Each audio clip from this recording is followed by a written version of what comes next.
ایک طرف ہماری پارٹی اور عمران خان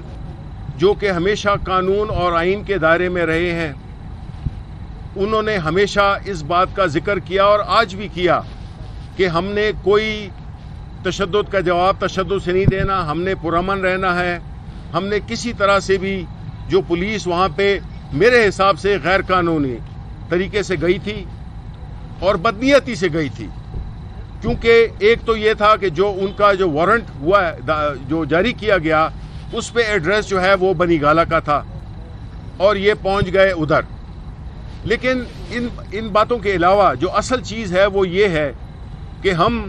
اپنی قانونی جنگ لڑتے رہیں گے. ہم قانونی جنگ لڑ رہے ہیں اور ہم نے یہ دیکھنا ہے کہ ہم نے پاکستان سے یہ جو اس وقت اچکے لٹیرے ہم پہ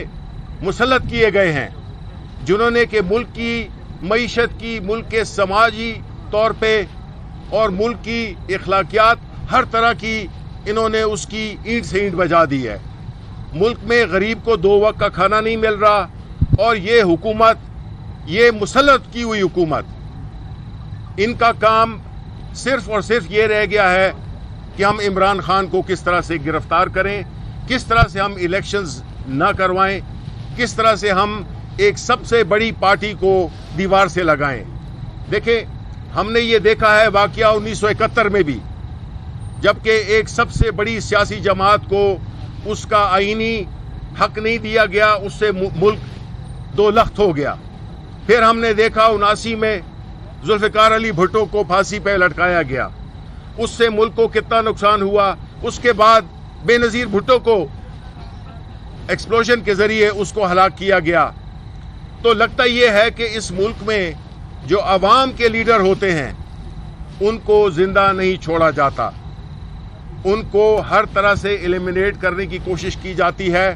اور ہم نے یہ بھی دیکھا ہے کہ ہمارے لیڈر، اس ملک کے محبوب ترین لیڈر عمران خان، یہ وہ لیڈر ہے جس پہ سارا پاکستان فخر کرتا ہے، ماں سوائے ان چور اچکوں کے اور وہ ان لوگوں کے جو کہ جن کے لیے وہ ایک خطرے کی گھنٹی ہے. انہوں نے وزیر آباد میں اس پہ قاتلانہ حملہ کروایا، جس کا کہ عمران خان اپنی تقریروں میں پہلے ہی ذکر کر چکے تھے کہ انہوں نے مجھ پہ حملہ کرانا ہے، قاتلانہ حملہ کرانا ہے. لیکن چونکہ وہ کامیاب نہیں ہو سکے، اب انہوں نے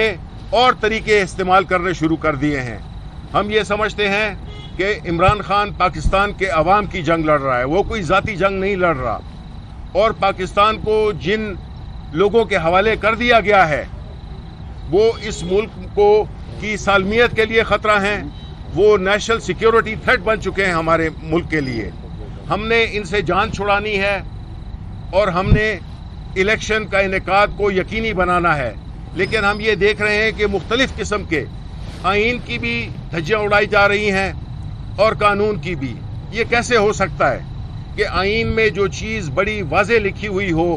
کہ الیکشن کتنے عرصے میں کرنا ہے، اگر اسمبلی ڈیزالو ہو تو 90 دن کے اندر، اس میں یہ نہیں لکھا ہوا کہ آپ کے پاس پیسے نہیں ہیں تو کیا ہوگا، آپ کی نیت نہیں ہے تو کیا ہوگا. یہ ساری چیزیں آئین میں نہیں ہیں، کیونکہ آئین نے یہ گنجائش ہی نہیں چھوڑی کہ کوئی غاصب، کوئی مسلط کیا ہوا ٹولہ الیکشنز کو سبوٹاج نہ کر سکے. اس کے پیچھے وزڈم تھا اور وہی ہم دیکھ رہے ہیں کہ جس طرح سے آئین کی خلاف ورزی ہوئی ہے. اب جہاں تک کہ خیبر پختونخوا کا تعلق ہے، وہاں کی حکومت نے آلریڈی ان پہ آرٹیکل 6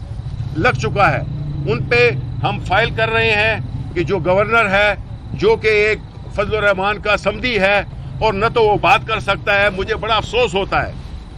کہ ہمارے ملک میں چاہے وہ ٹسوری ہو یا چاہے یہ جو اپنا پشاور کا جو گورنر بنا ہوا ہے،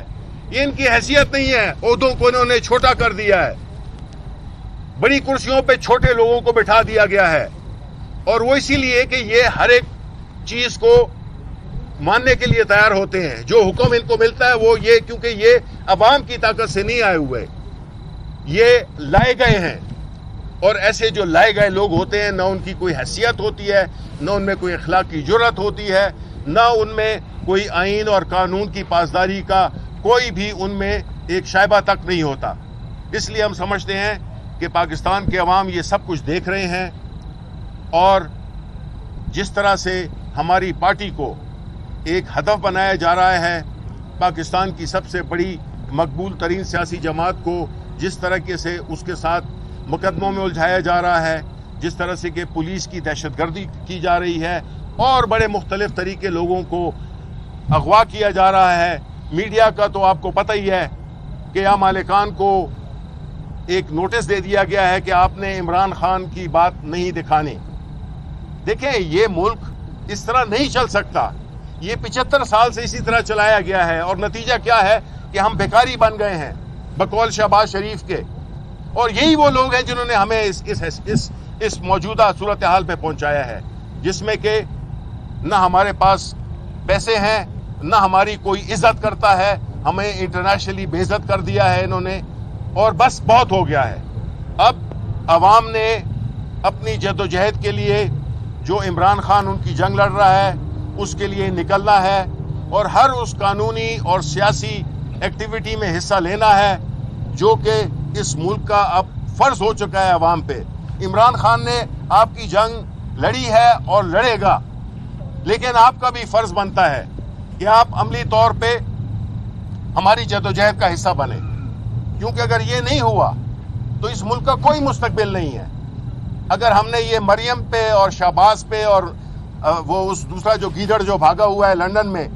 یعنی شرم نہیں آتی ہے کہ وہ ہمیں کہہ رہے ہیں کہ آپ باہر نہیں نکل رہے۔